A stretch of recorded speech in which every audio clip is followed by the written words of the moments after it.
Nous finissons cette série de 3 rubriques sur l'intelligence artificielle et cette fois nous allons regarder les annonces récentes sur tout ce qui est automate et data visualisation. Rappelons que la partie essentielle du big data, c'est vraiment data visualisation pour passer la main à l'homme qui lui fait la décision finale. La mission de l'intelligence artificielle, elle est claire, on ne prend pas une décision à la place de quelqu'un, on facilite le premier tri à partir duquel l'humain prend une décision. Donc on verra Conversica un peu plus tard, mais Joberate par exemple va scanner toutes les CV reçus pour détecter les patterns les plus intéressantes et vous faire un premier tri des candidats les plus intéressants à rencontrer. Il paraît que c'est très efficace. Conversica, c'est la conversion des leads. Même chose, on va prendre des tonnes de leads et on va essayer de les trier pour savoir sur lequel vous devriez vous focaliser. Donc il n'y a pas que des logiques classiques, mais aussi des logiques semi-autonomes, inspirées des réseaux neuronaux.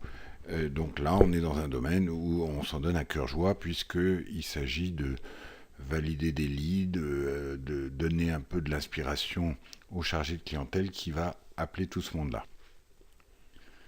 Et en termes de visualisation, vous voyez un peu le sales pipeline, voilà, et à la fin, il va vous donner un cadran en disant concentre-toi plutôt sur cela que sur cela.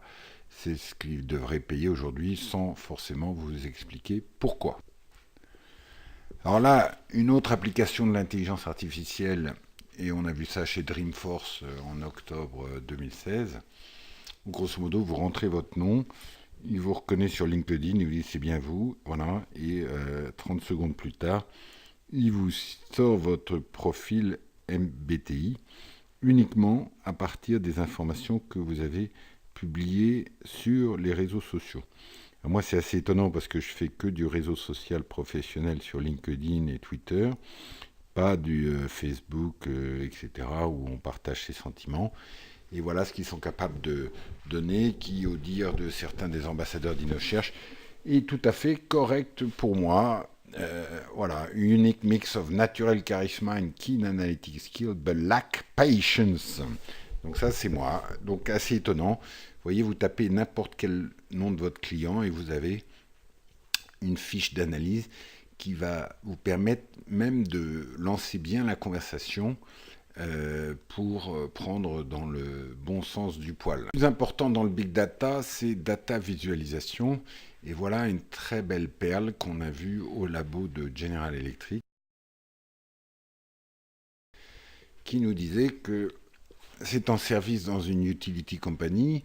Ce qui coûte une fortune, utility company, c'est le power breakdown. Quand il y a eu un orage, un arbre qui est tombé, voilà, ça leur coûte beaucoup, beaucoup d'argent. Et comment ils pourraient faire de la maintenance préventive là-dessus. Alors vous voyez déjà là tout le concept de data visualisation. Là vous avez une partie des États-Unis avec les zones où la foudre tombe le plus, les zones où je sais pas quoi, il y a toutes les indications météo.